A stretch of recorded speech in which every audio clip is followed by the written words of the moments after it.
वाले हैं Wurtz reaction.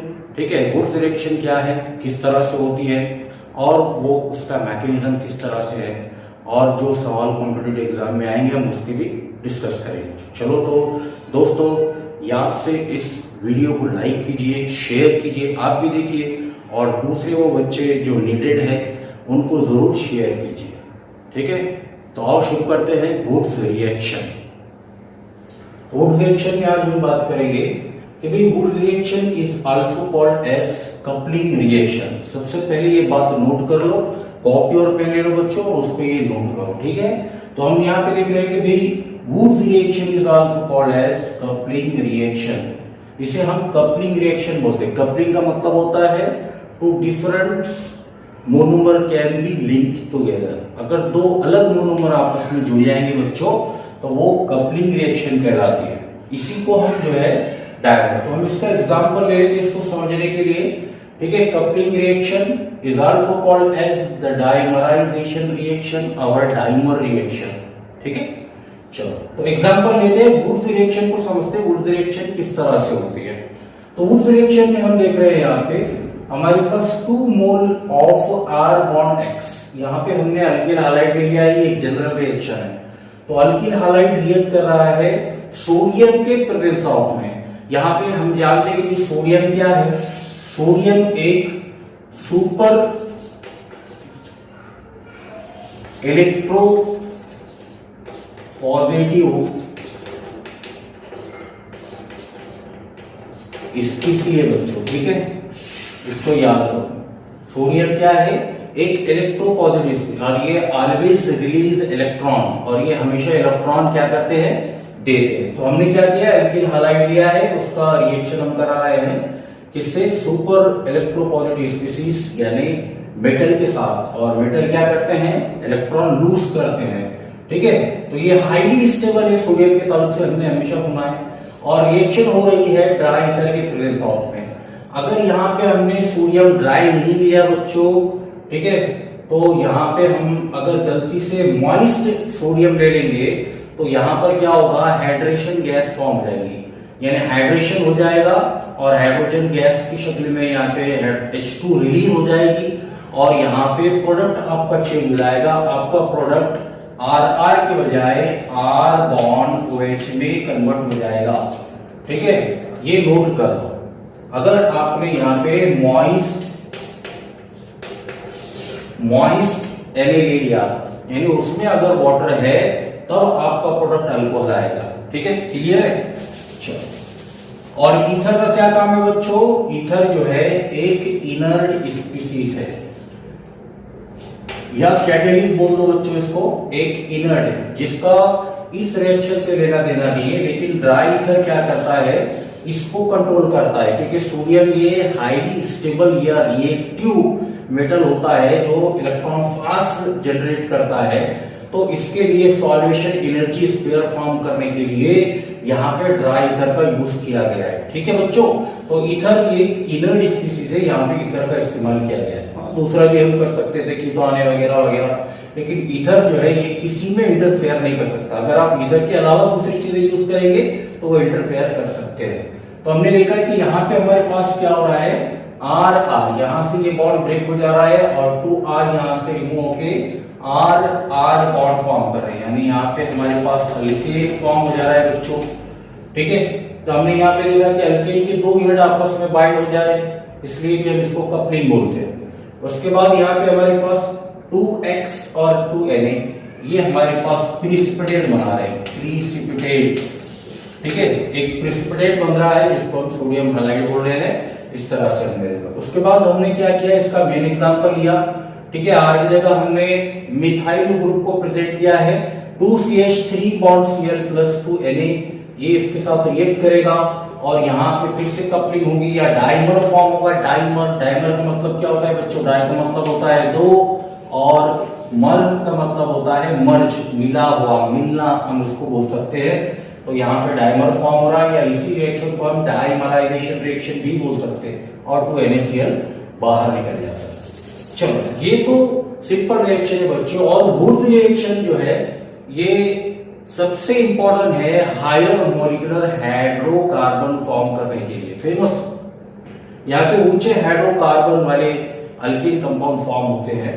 उसके बाद हम बात करेंगे बच्चों के भी both reaction is also produce symmetrical alkane. यहां हम जितनी भी बात करेंगे ये ज्यादातर एप्लीकेशन बेस्ड है सिमेट्रिकल अल्केन के लिए। बेस्ट रिएक्शन है even carbon hydrocarbon compound can be form और prepared with this name reaction. Okay, अब यहाँ पे हम आगे बात करने वाले हैं इसका मैकेनिज्म बच्चों। सबसे इंपॉर्टेंट चीज किसी भी रिएक्शन को समझने के लिए उसका मैकेनिज्म होता है बच्चों। अब हम मैकेनिज्म की बात करें, क्लियर है, सबको दिख रहा है, ठीक है, यहाँ पे कोई चीज कोई दिक्कत नहीं है। चलो ध्यान दो, कॉन्सेंट्रेट करो।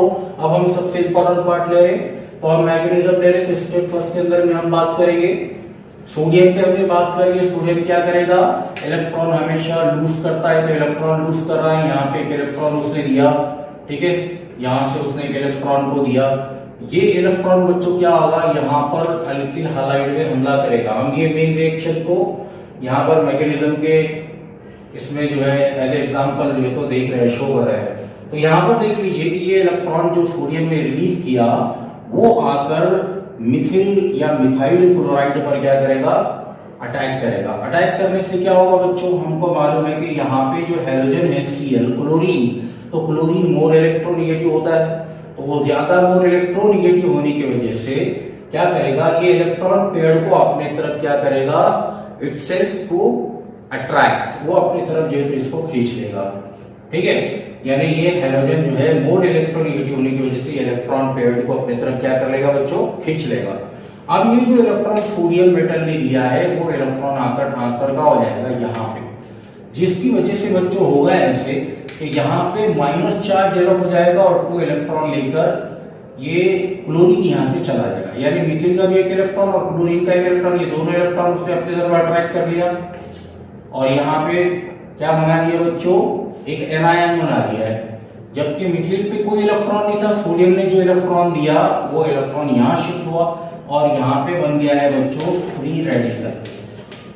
फ्री रेडिकल आपको मालूम होगा कि ये हाईली रिएक्टिव होते हैं। इस वजह से होते हैं बच्चों क्योंकि इन पर जो है अनपेयर्ड इलेक्ट्रॉन होता है और ये इस हालत में अनस्टेबल है, और ये स्टेबल जब हो जाएंगे या स्टेबल होने के लिए ये जो है तो क्या करते हैं, कोशिश करते हैं, स्ट्रगल करते हैं, इसलिए ये हाईली रिएक्टिव होते हैं और बाद में जाकर ये इलेक्ट्रॉन जब ले लेंगे तब स्टेबल हो जाएंगे। तो वो है ऐसा कि भाई हम देख रहे हैं यहाँ पे हम 2 mole of Mithil chloride 2Na के साथ अमल कर रहा है ड्राई ईथर के फॉर्म में, और यहाँ पे जो सिमेट्रिकल एल्केन बन रहे हैं और प्रेसिपिटेट सोडियम क्लोराइड बन रहा है। तो हम यहाँ पे रिएक्शन को 2 से बैलेंस कर लेंगे, 2Na, उसके बाद यहाँ पे भी 2, ठीक है, उसके बाद यहाँ पे भी 2 आ जाएगा बच्चों और यहाँ पे भी 2 आ जाएगा। इसका मतलब यहाँ 2 इलेक्ट्रॉन शिफ्ट हुए, इसलिए स्पीसीज हमारी 2 हो जाएगी और यहाँ पे क्लोरीन भी 2 हो जाएंगे।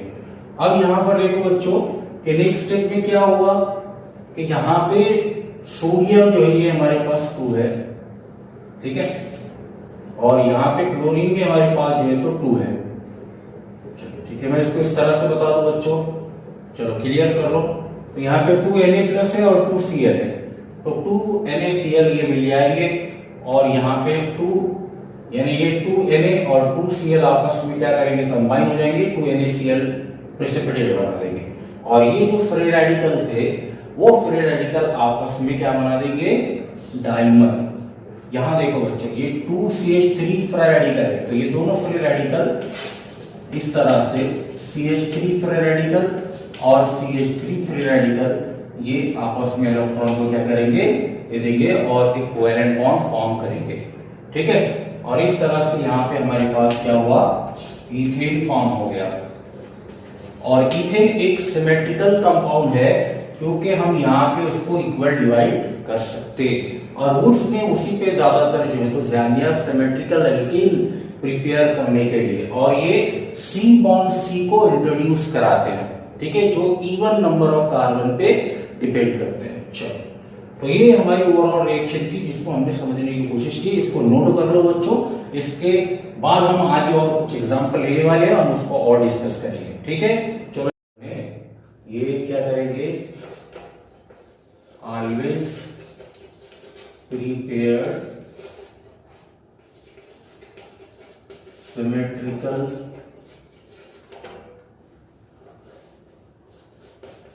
alkane, ठीक है,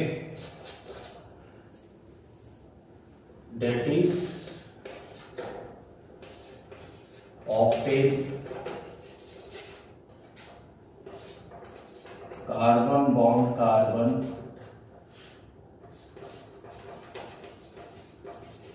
alkane in even number of carbon.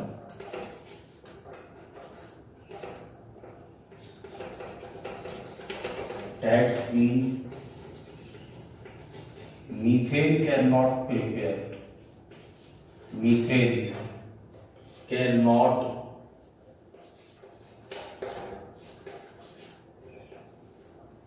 prepare. यहाँ पे मीथेन प्रिपेयर नहीं होगा क्योंकि हम यहाँ पे हाफ कार्बन को नहीं ले सकते और ये इवन कार्बन पर डिपेंड करता है, सिमेट्रिकल एल्केन फॉर्म होते हैं और इनमें कार्बन कार्बन बॉन्ड को इंट्रोड्यूस किया गया है, ठीक है। यह हमारे पास सी बॉन्ड सी हमेशा जो है तो कपल हो जाएगा या डायमर बनाएगा, तो इसलिए यहाँ पे मीथेन प्रिपेयर नहीं होंगे क्योंकि हम हाफ कार्बन को शो नहीं कर सकते, ठीक है। उसके बाद अगर मान लो कि भाई अगर हमने अल्किल हालाइड जो है ये अनसिमेट्रिकल फॉर्म में अगर लिए, ठीक है, अगर अनसिमेट्रिकल तो यहां पर क्या होगा, mixture of different alkane can be form. यहां पर होगा ऐसा कि अगर मान लो फॉर एग्जांपल आपने अनसिमेट्रिकल अल्किल हालाइड लिए, फॉर एग्जांपल हम यहां ले लेते CH3 CH2 Cl और प्लस यहां पे ले लेते हैं हम CH3 Cl। तो यहां पे क्या होगा कि ये रिएक्शन जब होगी सोडियम के प्रेजेंस ऑफ में ड्राई ईथर हम यहां ले लेंगे तो होगा ये कि यहां पे हमारे पास मिक्सचर ऑफ अल्केन फॉर्म होगा और यहाँ पे अलग अलग पॉसिबिलिटी हो जाएगी। कैसे, यहां देख लो कि अगर ये सोडियम में यहां इलेक्ट्रॉन अगर दिया और ये बॉन्ड टूटा और ये बॉन्ड भी टूट गया यानी ब्रेक हो गया, है ना, सोडियम के इलेक्ट्रॉन देने की वजह से, तो होगा ऐसा कि यहाँ पे CH3 फ्री रेडिकल फॉर्म हो जाएगा हाईली रिएक्टिव और यहाँ पे ये वाला रेडिकल फॉर्म हो जाएगा इथेन या इथाइल रेडिकल फॉर्म हो जाएगा। ये दोनों रेडिकल में कितनी पॉसिबिलिटी है कि ये आपस में मिलेंगे, तो 3 पॉसिबिलिटी आई थिंक पॉसिबल है ना, 3 पोजीशन। फर्स्ट, अगर हम ये मान के चले कि भाई मिथिल अगर मिथिल के साथ ही अटैच हो जाए या मिथाइल रेडिकल के साथ अटैच हो जाए तो क्या फॉर्म करेगा, CH3, ठीक है। यहाँ पे हमारे पास फॉर्म हो गया सिमेट्रिकल मीथेन कमिंग्स, मतलब ये होता है कि भाई they are divided into equal parts. तो यहाँ से अगर हमने बॉन्ड को ब्रेक किया तो ये सिमेट्रिकल अल्केन को शो करेगी क्योंकि इधर का पार्ट अलग हो जाएगा आधा और इधर का पार्ट हो जाएगा आधा, इसी को हम सिमेट्रिकल बोलते हैं, ठीक है, यानी 2 पार्ट में जो बराबर डिवाइड हो जाए। अब ये पहली पॉसिबिलिटी तो हमारी होगी, दूसरी पॉसिबिलिटी क्या होगी, या तो कि CH3 बॉन्ड CH3 जो है तो फॉर्म हो जाए यानी इथिल रेडिकल से मिल जाए CH3 CH2 और CH3, और तीसरी पॉसिबिलिटी हमारे पास होगी CH3 रेडिकल ये इथिल रेडिकल से अटैच हो जाएगा, तो यहाँ पे हमारे पास फॉर्म हो जाएगा N प्रोपेन, यहाँ पे N ब्यूटेन और यहाँ पे इथेन, ठीक है। तो हम यहाँ पे देख रहे हैं यहाँ इथेन फॉर्म हुआ, यहाँ ब्यूटेन फॉर्म हुआ और यहाँ पे प्रोपेन। तो यहाँ पे जहां पर भी अगर कंपाउंड 2 पार्ट में डिवाइड हो रहा है, यहाँ से 2 पार्ट में हो रहा है, एक पार्ट और एक पार्ट, और यहां से भी 2 इसमें डिवाइड हो रहा है, तो इसको हम बोलेंगे कपलिंग। ठीक है, दिस इज आल्सो कपलिंग। तो ये सिंपल कपलिंग कहलाता है, लेकिन इसमें एक और प्रोडक्ट इंट्रोड्यूस करा रहा है। ये प्रोडक्ट है ना इक्वल डिवाइड नहीं होगा, ये एक अनसिमेट्रिकल हाइड्रोकार्बन प्रिपेयर होगा मिक्सचर में, तो इनको सेपरेट करना काफी ज्यादा कठिन होता है। इसलिए वुड्स रिएक्शन जो है सबसे ज्यादा बेस्ट होती है सिमेट्रिकल अल्केन के लिए, हाइड्रोकार्बन के लिए, यानी even number of carbon atom के लिए, ऑड कार्बन के लिए नहीं होती। तो यहां पर क्या हो जाएगा, हम इसको बोलते हैं क्रॉस कपलिंग। क्यों बोल रहे हैं हम क्रॉस? क्योंकि different free radical can be react and to form cross coupling. यहां पर वो जो डायमर बना रहे हैं उसमें डिफरेंट रेडिकल होगी। ठीक है, तो यहाँ पे ओवरऑल आपका क्लियर हो गया है? किसी को दिक्कत है? तो हमने इस तरह से जो है वुड्स रिएक्शन को बच्चों आसानी से समझने की कोशिश की। उम्मीद करता हूँ आपको ये वीडियो पसंद आए। तो हम मिलते हैं फिर नेक्स्ट नेम रिएक्शन के साथ। चलो बाय।